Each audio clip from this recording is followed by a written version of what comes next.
I remember that evening like it was yesterday. It was a quiet Wednesday night, the kind of night that felt safe, predictable. I sat on the couch, flicking through my emails after a long day at work. Everything seemed normal until I saw an alert on my phone. It was from my credit card company. Important, unusual activity detected. My heart skipped a beat. I clicked on the notification, and my stomach dropped as I saw a series of charges, large ones, piling up on my account. At first, I assumed it was a mistake. But as I scanned further, I realized they weren't unfamiliar. They were payments to a company I didn't recognize. My finger hovered over the screen, scrolling through the dates and amounts. Some of them were hefty enough to leave a dent in my finances. I felt a flicker of panic. Could this be fraud? I immediately called the credit card company, but the representative confirmed that the charges were made with my card, and the payments were tied to a loan that had been taken out in my name. I froze. Loan? I asked, my voice barely a whisper. What do you mean loan? The representative explained that it was a personal loan, the amount of which was linked to an asset I held, our house. I hung up the phone, my mind racing. I couldn't believe it. The loan was in my name, but I had no idea it existed. And now, I was responsible for it. I waited a few minutes, trying to process what I'd just learned. My heart was pounding in my chest. The house we'd worked so hard for, the house I thought we were building our future in, was at risk. The loan was tied directly to it. I slowly walked into the kitchen where Sarah, my wife, was preparing dinner. She was humming softly, oblivious to the storm that had just erupted in my mind. I stood in the doorway, watching her for a moment. Sarah, I said, my voice unsteady, we need to talk. She turned around, a smile on her face, but the smile faltered when she saw the expression on mine. What's wrong? She asked, her tone suddenly wary. Did you take out a loan in my name? I asked, trying to keep my voice steady but failing. Her eyes widened for a split second, and she quickly recovered, plastering a smile on her face. No, of course not. Why would you think that? I just got off the phone with the credit card company, I said, my voice hardening. There's a loan taken out in my name, and it's tied to the house. You've been making payments on it, and I didn't know. Sarah's face turned pale. She took a step back, her expression shifting from confusion to something else, something I couldn't quite read. I don't know what you're talking about, she stammered. I didn't do anything like that. Then why are there charges on my account? Why is there a loan taken out that I know nothing about? I demanded, growing more frustrated by the second. She paused, her eyes flickering. I must have signed something, but I thought it was just a regular refinance for the house. I didn't think it would affect you. Are you serious? I shot back. You took out a loan in my name and didn't think it would affect me? How could you do this without telling me? She stepped closer, trying to soften the situation with a touch, but I stepped back, my anger rising. I didn't want to worry you, she said quietly, almost pleading. That's not the point. You can't do something like this without telling me. We're supposed to make decisions together, especially when it comes to finances. Her face crumpled, and for a moment, I almost felt bad for her, but then I remembered the weight of the situation. The house. The loan. All of it was in jeopardy because of her actions. I didn't mean for it to get this far, she said, her voice shaking. I was trying to do something good, but now it's a mess. Good? I repeated, incredulous. You did this behind my back, and now you're telling me it's for the good of the family? You can't just hide things from me like this. She looked away, guilt written all over her face. I was done listening. I had worked too hard to build our life together, and now everything was in question because of her lies and secrecy. I can't trust you anymore, I said, my voice firm. I need to fix this, and you can't be a part of it anymore. Before she could respond, I turned and walked out of the room. My mind was racing. I needed to figure out what to do, and fast. I spent the next few hours sitting at my desk, staring at the computer screen, trying to make sense of everything. The loan, the house, the betrayal, it was all overwhelming. But I couldn't afford to let my emotions get the best of me. I needed a plan. The first thing I did was reach out to a lawyer. I knew I had to protect myself, and the house was the most important asset I had. I explained everything to the lawyer, the loan, Sarah's secret actions, and the risk of losing everything. "Do you think there's anything I can do?" I asked, the desperation creeping into my voice. The lawyer, a friend I'd known for years, was calm and reassuring. "There are steps you can take to protect yourself. We'll need to act quickly, but we can transfer the deed to your name. That way, if the loan goes south, you'll have control of the property." I felt a wave of relief wash over me. This was the first concrete step I could take to regain control of my life. But I knew it wouldn't be easy. Sarah wasn't going to give up without a fight. Over the next few days, I worked with the lawyer to transfer the deed of the house into my name. Every step was calculated. I knew I couldn't afford to let Sarah know what I was doing, not yet. The surprise would be my weapon. The lawyer advised me to make sure all the paperwork was in order before proceeding. It wasn't just about protecting the house, it was about keeping the legal ownership clear in my favor, ensuring Sarah couldn't make any claims to it later on. I couldn't believe it had come to this. The house, our home, had been the cornerstone of everything we had built together. It was the place where we hosted family dinners, celebrated holidays, and imagined a future. To think that Sarah had secretly put it all in jeopardy by taking out a loan in my name felt like a slap in the face. As I finalized the paperwork, I couldn't help but replay the moments from earlier that day, the stunned look on Sarah's face when I confronted her. She had been trying so hard to cover up her actions, but I wasn't going to let her get away with it. Not this time. I knew that if I didn't act now, I could lose everything I had worked so hard for. Sarah had betrayed my trust, and I wasn't going to allow her to manipulate me any longer. The deed transfer was completed late one evening, and I felt a sense of power that I hadn't felt in months. But there was still much to be done. I needed to make sure Sarah didn't find out too soon. I wasn't ready for that confrontation yet. For the next few days, I kept the house as normal as possible. I went to work, came home, and spent time with Sarah, pretending that everything was fine. She seemed to be acting like nothing had changed, which was both infuriating and heartbreaking. How could she look me in the eye after everything she'd done? She didn't seem to grasp the severity of the situation. Every time she mentioned something about the house or our finances, I gritted my teeth, keeping the secret of the deed transfer close to my chest. I didn't know how long I could keep up the facade, but I knew I had to wait for the perfect moment to reveal what I had done. In the meantime, I started digging deeper into the loan Sarah had taken out. I needed to know exactly how much had been borrowed, the terms of the loan, and how much of it had been paid off. I found out that there were still large sums owed, and the interest rate was far higher than I had expected. Each discovery made me angrier. Sarah had been hiding this from me for months. She had been keeping me in the dark, assuming I wouldn't notice. And now, because of her actions, we were on the brink of losing everything. I couldn't stand the thought of Sarah continuing to manipulate me. I had given her my trust, my loyalty, and she had broken it all for her own gain. I had always been the one to protect our finances, always looking out for the long-term security of our future. Yet, she had decided to take matters into her own hands, without considering the consequences. I knew it was time to confront her. But I had to be smart about it. I wasn't going to let her twist the narrative or make me feel guilty for taking control of my own life. The following evening after dinner, I decided it was time. Sarah was sitting on the couch, flipping through a magazine, when I walked into the living room, my heart pounding. "Sarah, we need to talk," I said, my voice low and deliberate. She put the magazine down and looked at me, her eyes narrowing slightly. "About what?" "The loan," I said, my voice steady. "I know everything." Her eyes widened, and for a moment, I could see a flicker of panic. But she quickly recovered, her face turning into a mask of calm. "What are you talking about?" "You took out a loan in my name," I said, my voice growing colder. "You've been making payments on it for months, and you didn't tell me about it. You didn't think I would find out?" She opened her mouth, but no words came out. The silence between us stretched on for a moment, and I could see the wheels turning in her head. Was she about to lie again? Or was she finally going to admit the truth? "I didn't want to worry you," she said softly, her voice almost pleading. "I thought it would be okay. I thought I could manage it." "Manage it?"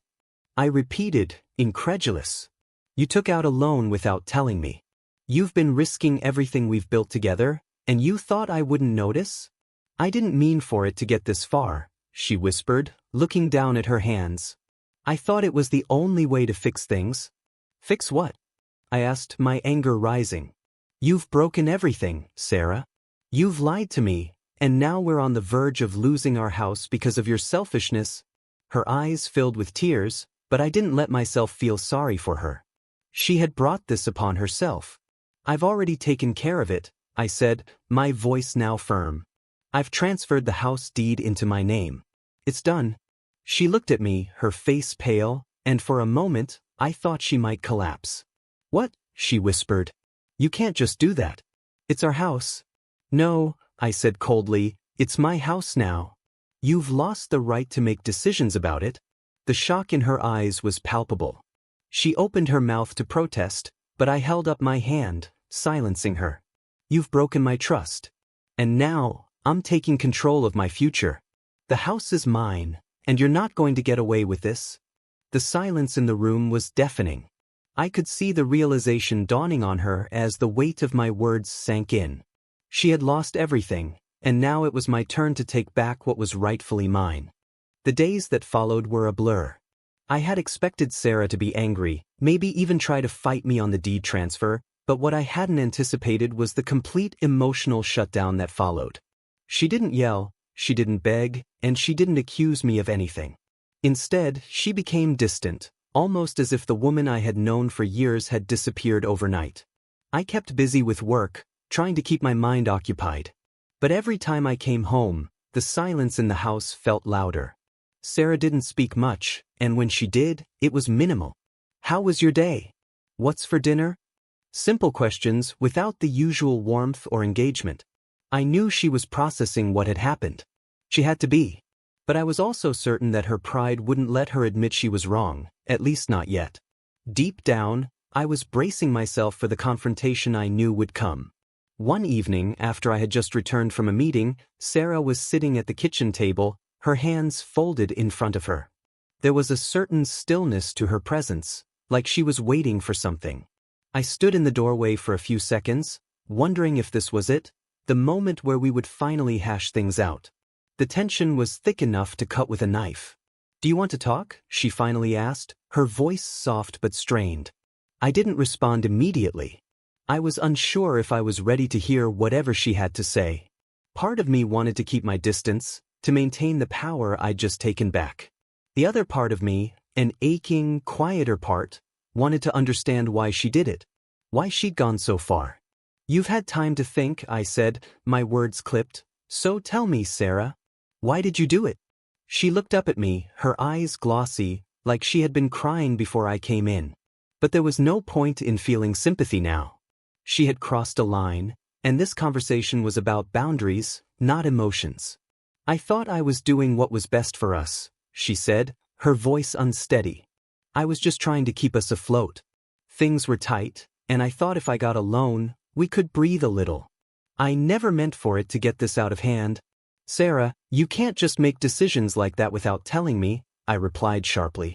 You know I've always been the one to handle our finances. I trusted you, and you betrayed that trust? She shook her head, her hands gripping the edge of the table.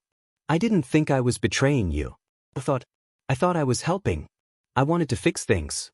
We were behind on payments, and I didn't know what else to do. I stared at her, trying to figure out if she truly believed what she was saying or if she was justifying her actions. You never thought to come to me first? You never considered what I might think or feel. We're partners, Sarah, and partners don't hide things from each other. Her face flushed with embarrassment, and she lowered her gaze to the table. I didn't want to disappoint you, she whispered. I was afraid you'd be mad or worse, Liv. So I thought if I handled it myself, everything would be okay. Her words hit me harder than I had expected. I hadn't realized how much pressure she had been under, how trapped she must have felt. But that didn't change the fact that she had made a unilateral decision that could have ruined everything. I don't care about disappointing me, Sarah, I said, my voice softening just a bit. I care about honesty. I care about trust. You could have come to me. We could have figured it out together. She nodded, wiping her eyes. I know. I was wrong. And I'm sorry. I should have trusted you more. The apology was a step in the right direction, but I knew it wasn't enough. Words alone couldn't fix what had been broken. This wasn't just about a loan or a house. This was about everything we had built together, the foundation that had been cracked the moment she decided to take matters into her own hands. I've already taken care of it, I repeated, trying to remain firm. The house is mine now. I've transferred the deed. It's done. She nodded again, but this time, there was a new look in her eyes. A mix of sadness and resignation. I understand, she said quietly. I know you're doing what's best for you. First, I just wish I had seen it before. I didn't respond immediately. Part of me wanted to tell her that it was too late, that she had waited too long to realize what she had done. But there was no point in dragging it out. It had already happened, and now I had to move forward. I think it's best if we take a break from this, I said, my voice finally cracking. I need to think about what comes next. We both do. She didn't argue, but I could see the hurt in her eyes. The sadness. It was clear she didn't want things to end this way, but neither of us could undo what had been done. I'll give you some space, she whispered, standing up slowly. I'm sorry again. For everything. I didn't watch her leave the room. I didn't want to see the tears in her eyes. There was nothing left to say. We had both made choices, and now those choices had consequences. The days that followed were filled with an overwhelming sense of detachment. I threw myself into my work, focusing on the details of the house, the loan, and the legal steps ahead. But the emotional toll was starting to catch up with me. I had spent years building a life with Sarah. We had built a future together. And now, in the blink of an eye, it felt like everything was falling apart. The house, the loan, the trust, everything was in jeopardy. And even though I had taken the steps to protect myself, I still felt like a part of me was slipping away. I had been living in a state of constant tension, unsure of what to do next. The transfer of the deed felt like a victory, but it also felt like a loss. I had won the battle, but at what cost? During one of my long evenings at home, Sarah approached me again. This time, her expression was different, more serious, more determined. I think we need to talk, she said, her voice steady. I looked up from my work and nodded. About what? About us, she said. About our future. I know things have been hard and I know I messed up. But I want to fix this. I want to make things right. I put my pen down and looked at her. How do you plan on doing that? I don't know yet, she admitted. But I'm willing to do whatever it takes to regain your trust. If that means moving out, or selling the house, whatever it takes. I stared at her for a moment, considering her words. She had once told me she would do anything for this marriage. But now, her willingness to sacrifice everything felt like both a desperate plea and a last attempt to hold on to something that was slipping away. I think we need time apart, I said, my voice firm. I need to think about what's next for me and for us. I don't know if we can fix this. She nodded, her face falling. I understand, she whispered. I just don't want to lose you. I don't want to lose you either, I said softly. But sometimes you can't fix things by forcing them. Sometimes things just fall apart. The following weeks felt like an endless loop. Every day was the same: work, dinner alone, and the constant weight of the decisions that needed to be made. I had told Sarah that we needed time apart, but it seemed like every time we spoke, we were only going in circles. There was no real resolution, no clear path forward, and I could feel my patience thinning. The house still felt like a prison, even though technically it was now in my name. It had once been our home, filled with warmth and laughter, but now it was just a place I came to at the end of the day, a place to rest my head. Every room I passed reminded me of what had been lost, what Sarah had taken from me. I had long ago stopped feeling any sense of comfort in it. I spent my weekends looking for a new place. Maybe I was running away from the memories, or maybe I was just hoping that starting fresh would help me move on. I didn't know yet, but I was determined to find something that could help me regain a sense of control, something that felt like mine and mine alone. One evening, Sarah finally came to me with something different in her eyes, a kind of finality. She had been avoiding me for weeks, but now, as she stood in the doorway of my office, I could tell she was ready to confront the reality of what had happened. "I've been thinking," she began, her voice low but steady. "I know I messed up, and I know you can't just forgive me overnight. But I don't want you to feel like you're stuck because of me. If you want to sell the house and move on, then I'll support that." I didn't know how to respond. Part of me wanted to take her up on the offer, to just sell the house and walk away from everything. But the other part of me, the part that still cared for her, didn't want it to end that way. "I've already transferred the deed, Sarah," I said, my voice calm. "It's done. I've already taken the steps to protect myself." She nodded quietly, her eyes filling with tears. She had accepted the reality of what had happened, but I could see the pain in her face. "I know," she whispered. "And I know I've lost you. I can't change what I did. I can't undo the damage. But I want you to know that I regret it. I truly do." We stood there in silence for a moment, the weight of everything hanging in the air between us. I couldn't tell if I was ready to forgive her, or if I ever would be. But I knew one thing for sure. I couldn't continue living in this limbo. "I'm moving out," I said quietly. "I need to focus on myself now. I need to heal." Her face crumpled, and she took a shaky breath. "I understand," she said. "I'm sorry. I wish I could have done things differently." "I know you do," I replied, my voice steady. "But sometimes the damage is done. And there's no going back." That was the end of it. We both knew that our relationship was over. It wasn't just the house, the loan, or the betrayal. It was everything. The years of unspoken resentments, the silence that had been growing between us long before the loan was taken out. It had all come to a head in that moment, and there was no fixing it. I didn't know what the future held, but I knew I couldn't stay in a marriage built on lies and mistrust. As much as I had once loved Sarah, as much as I had believed we would make it through anything, the truth was, we had both changed. We had both grown into people who no longer fit together, and no amount of regret or apologies could change that. The house was sold, and I moved into a small apartment. It was nothing special, but it was mine, truly mine, and that meant everything to me. I found a sense of peace there that I hadn't felt in months. I started focusing on my own goals, building up my career, and reconnecting with friends I had neglected in the past. It was a fresh start, one I was finally ready for. As for Sarah, I didn't hear much from her after the house was sold. She moved back in with her parents, and though I occasionally heard from mutual friends that she was doing better, I knew that was her journey to take. I had my own path now, and it was time to walk it without looking back. It wasn't easy, and it didn't happen overnight, but slowly I found myself healing. I started to rediscover who I was without the weight of the past hanging over me. And as time passed, I realized that sometimes the hardest decisions are the ones that lead to the greatest freedom.